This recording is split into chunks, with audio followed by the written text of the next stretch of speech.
maanta ha soo dhawaysan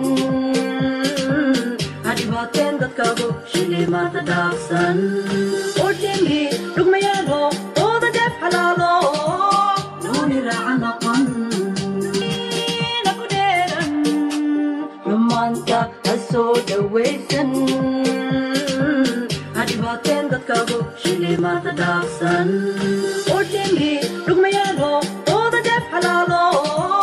nooni raaca noqon naku dheeran maanta ha soo dhawaysan hadhibaateen dadkaagu shilimaanta dhaafsan urjinhi dhugmayaalo ooda dheef xalaalo nooni raaca noqon naku dheeran maanta ha soo dhawaysan hadhibaateen dadkaagu shilimaanta dhaafsan urjinhi dhugmayaalo ooda dheef xalaalo nooni raaca noqon naku dheeran maanta ha soo dhawaysan hadhibaateen dadkaagu shilimaanta dhaafsan urjinhi dhugmayaalo ooda dheef xalaalo nooni raaca noqon naku dheeran maanta ha soo dhawaysan hadhibaateen dadkaagu shilimaanta dhaafsan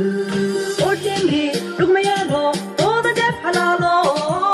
nooni raaca noqon naku dheeran maanta ha soo dhawaysan hadhibaateen dadkaagu shilimaanta dhaafsan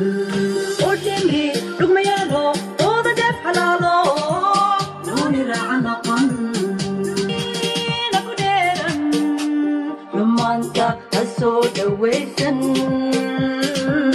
hadhibaateen dadkaagu shilimaanta dhaafsan urjinhi dhugmayaalo ooda dheef xalaalo nooni raaca noqon naku dheeran maanta ha soo dhawaysan hadhibaateen dadkaagu shilimaanta dhaafsan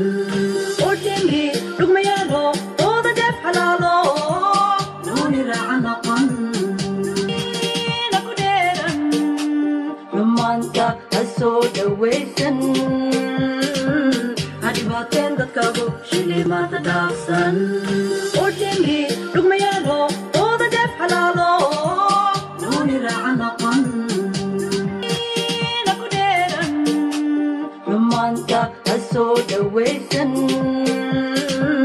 hadhibaateen dadkaagu shilimaanta dhaafsan urjinhi dhugmayaalo ooda dheef xalaalo nooni raaca noqon naku dheeran maanta ha soo dhawaysan hadhibaateen dadkaagu shilimaanta dhaafsan